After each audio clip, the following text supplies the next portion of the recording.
The Washington Commanders are reporting to training camp as a full team for the first time this week, but there's 3 positions I'm keeping close tabs on that I think have a point to prove.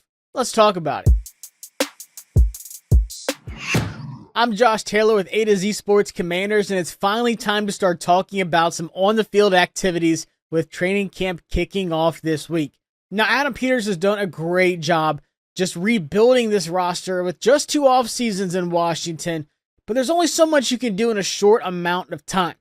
I think that there's 3 positions that could still hinder Washington's success this season, and that's who I'm really keeping close tabs on in training camp. Now, let's start with the secondary. I'm not talking about the corner room because Adam's done a really good job really rebuilding that part of the secondary, but I'm looking at the safeties. I think Quan Martin is poised for a breakout season, especially after repairing both of his shoulders, which he played with injured last season, by the way, which is crazy to think about. But outside of that, you lose Jeremy Chinn in free agency, and Chinn was a tone setter on the defense. He was a physical guy.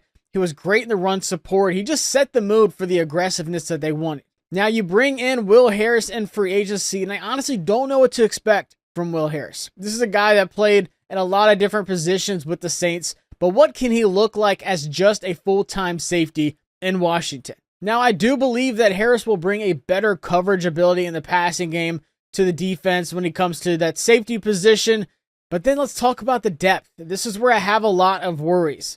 You have Jeremy Reeves, who's obviously an all-pro special teamer, and then you have Percy Butler, who was with the former regime that is still with the team now. I'm not too sure that both of those guys can contribute valuable snaps on the defense as a starter if someone was to go down or someone gets hurt or you have to just rotate some other safeties in. I've just seen too many mistakes and inconsistencies from those 2 guys when it comes to having to play valuable snaps at the safety spot on defense. So I'm just a little worried there. I think things can get a little wobbly with the depth in the safety room.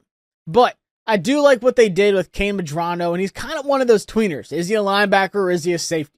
I think when you do have those obvious passing situations, and you do want to have 3 safety sets on the field, you can expect Medrano to come in and show those wide receiver hands that he used to have before he transitioned to the defensive side of the ball at UCLA, and they're going to really utilize his speed and coverage ability. So yes, they have a lot of bodies at the safety spot. I'll even throw Tyler Owens in there, who's just a crazy athlete, and I think he can show some flashes. He plays some special teams reps as well, but I just need to see more results on the field. I need to see more stability from that safety position, and I'm really hoping that Will Harris can just hit the ground running, and that starts with building that connection at training camp. Now let's talk about the most disappointing position last year, and that's the defensive line.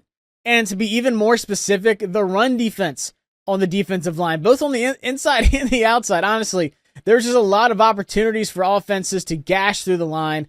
Big plays, a lot of high-profile running backs had major games against Washington, and the defense actually ended up allowing the 3rd most rushing yards in the league last year, which you just can't have happen. And I know Jonathan Allen was injured for a majority of the season last year, but now he's gone. So this is the new norm. This is life without Jonathan Allen.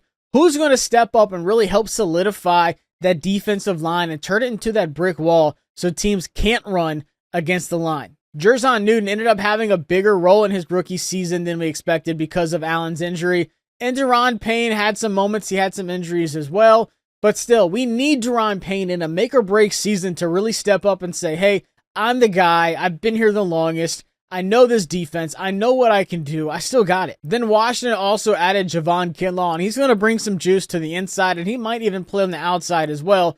But nonetheless, you at least bring in some reinforcements. Let's talk about the outside.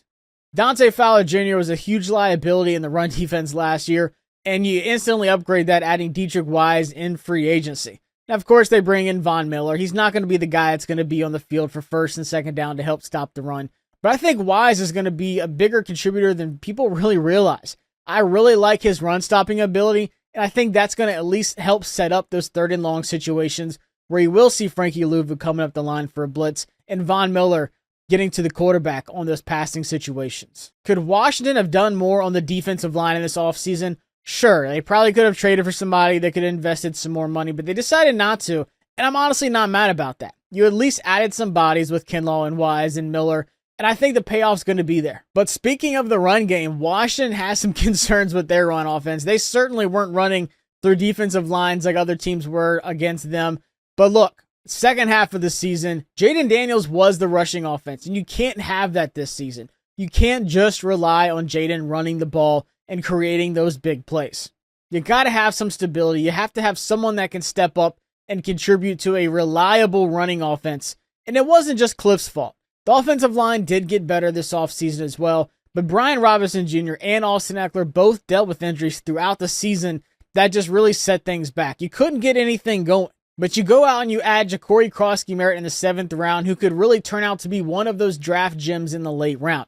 This is a guy that didn't play last year due to some ineligibility issues in college, so he's got fresh legs. He doesn't have a lot of tread worn off of his tires, and he's ready to go. So for me, it's not if, it's when for Ja'Cory. When can he earn those valuable reps and get the snap counts up on the offense?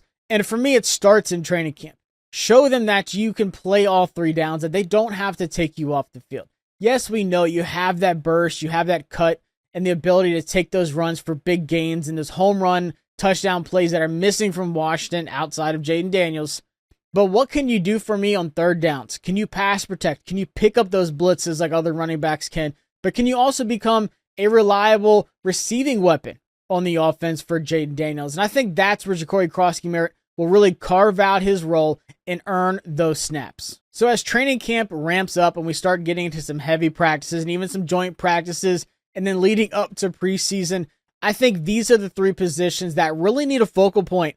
And this is definitely what I'm watching for when I'm at these practices. Is somebody from the safety room going to step up and solidify themselves? And is the defensive line going to be more together? Are they going to be more dependable this season against the run defense? And then the running game. Who is going to be that spark? Who's going to be that one burst that's missing from Washington's running game and really help Jayden to stay in the pocket and throw the ball like he wants to?